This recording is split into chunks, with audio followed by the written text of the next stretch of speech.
And now, it's Chewing the Fat Summer Sport Show with your host, Bevan Jones.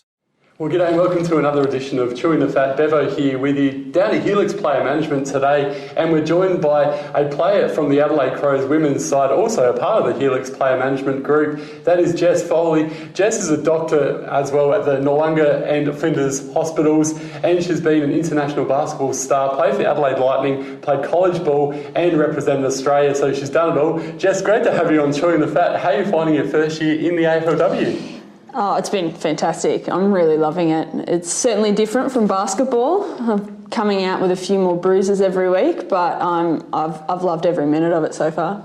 And it must have been pretty special last year having your name called out in the national draft at number 30 from Sturt. Yeah, it was pretty exciting actually. You know, obviously a lot of the draftees are a bit younger, and I remember sort of going through that, you know, for the WNBA many years ago. So it was exciting, and it sort of became real at that moment, and I thought, geez, I better get fit here.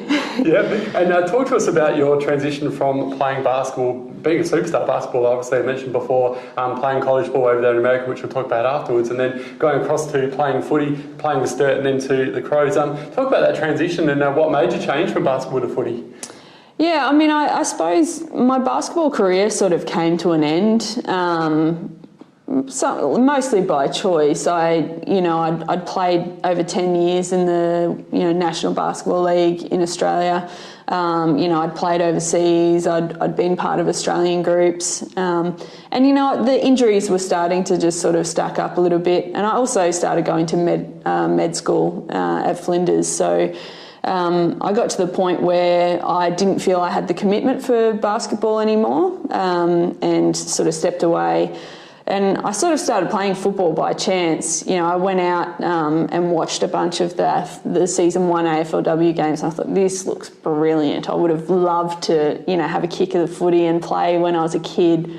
And so I went and played for one of the local teams, and I thought, I'll get injured game 1 for sure. That'll be it. I kept showing up every week and just really enjoyed it. It was refreshing. I was surprised that, it was actually quite okay for my legs and joints and things like that. So one thing led to another, and then all of a sudden, Adelaide Crows started talking to me, and I thought, wow, that really escalated, but yeah, here we are. Yeah, that's amazing. Congrats on the journey so far. Thank you. Now, a bit of a light-hearted note, the whole of Australia seems to be watching Married at First Sight at the moment, Jess. Are you one of those until the girls get around it? I haven't watched a single episode. I must admit I watched it last year, but I don't have a lot of evening TV time at the moment, so we tend to train at nights, and if I'm not at training, I'm at work. So I haven't seen it, but I've seen there's a lot of media coverage on it. Yeah. Every day when I look at the news, I'm like, why are they talking about this show so much? So no, I'm not watching it. I did hear that Sarah Allen, one of my teammates, watches it with her grandma. Okay. So, and I think her grandma and grandpa call it maths. So yeah. There you go, pretty hip grandparents. Yeah, they're well on top of it. Yeah. Now, we talked about this before, that you're a doctor. I don't know how you do it, play footy and be a doctor at the same time. You work at Noarlunga and Flinders. How do you balance both of those, Jess? I think if you looked at all of the girls who play AFLW, everyone's got a job. Everyone works quite a lot. We've got, Denny's a full-time nurse. Dana Cox is a police officer. We've got teachers. So I'm not the only one. We just find a way to fit it all in. You've just got to have good time management, be sort of present when you're at training, but, fit everything in around it, make sure you're recovering well and looking after your body. But, there's plenty of hours in the day. Oh, good on you. That's impressive. And your journey into being a football player, we talked about basketball before. In the early 2000s, you played basketball for Duke, college basketball. Yeah. How'd you find that experience over there in America? It was unbelievable. College sport is pretty amazing. We don't really have that sort of equivalent here in Australia. It's just so heavily followed. People love their college sports, but I had the great luck to go to Duke University, which is just a basketball mecca in the US. So I was around some pretty special people, and we got to national championship games. We were a pretty successful team. So one of the best experiences of my life. And you spent some time with the Adelaide Lightning. Obviously, the Lightning made the grand final this year. Unfortunately, got beaten by the Canberra Capitals in the end. But pretty amazing effort by the Lightning after all the problems they had off court during this year. Yeah, they had a lot to deal with, but it almost seemed like when all of the news came out about the financial hardships, the team just really came together and they just kept winning throughout the season. So I went and watched the second grand final match here in Adelaide, and it was one of the best games of basketball I've seen in a long time, and the crowd was just... there was I think about 4,000 people there. It was loud. It was a great game. So, it's a shame that they lost in the end. I think Canberra were a very good team this year, but I think it's good signs for them. And thank God someone's come through and financially backed them for next season. Yeah, indeed. And finally as well, this season's going really well for the Crows women's side. At the moment, there's a real possibility you could be playing a final at the Adelaide Oval. What a buzz that would be, Jess. Oh, it would be amazing. Adelaide Oval is such a great ground, isn't it? I love going to AFL matches there. So, look, we've got a fair bit to do before that comes to fruition. We have to win this weekend. It's such a tight conference that we're in.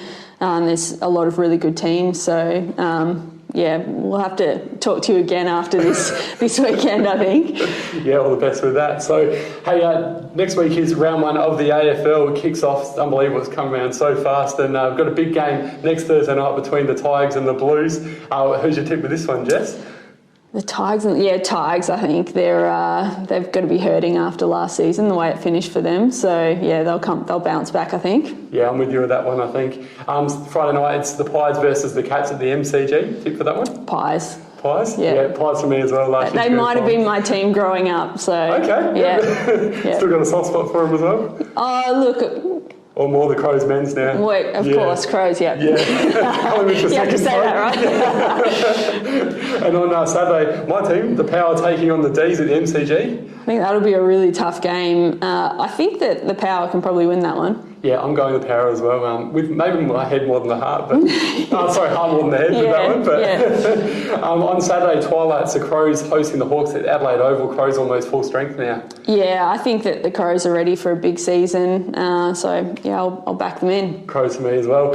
Saturday night, it's West Coast up against Brisbane. Last year's premiers against the Lions, who are a much improved side. That one's at the Gabba, so this should be a ripper. Yeah, I think this might be my roughie. I think Brisbane will win that game.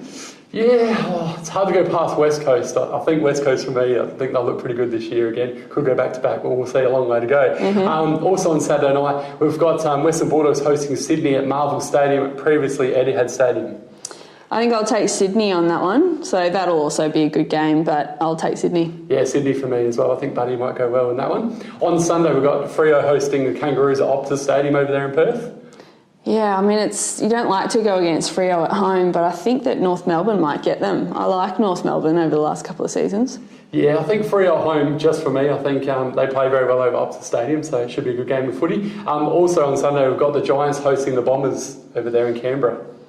Another tough match, because Bombers are, they're up and coming, I think, but I'll go with Giants, sort of on their home ground, I guess. Yep, and the final game is the Saints versus the Suns, also at Marvel Stadium. Suns for me. Suns, yeah. Well, I think I'll go to Saints. Yeah, okay. Yeah. Well, Jess, it's been a pleasure having you on Chewing the Fat. Thanks for those AFL tips as well. We'll see how we go. We'll put that up on Facebook, how we both go. Yeah. I'm a bit nervous. I don't know if I've done enough research. No, you've done well. It's been a pleasure having you on. Thanks. All the best with the rest of the season. And well done on your first season. You're absolutely flying. And again, well done on your career so far with the basketball as well. Thank you so much. Thank you.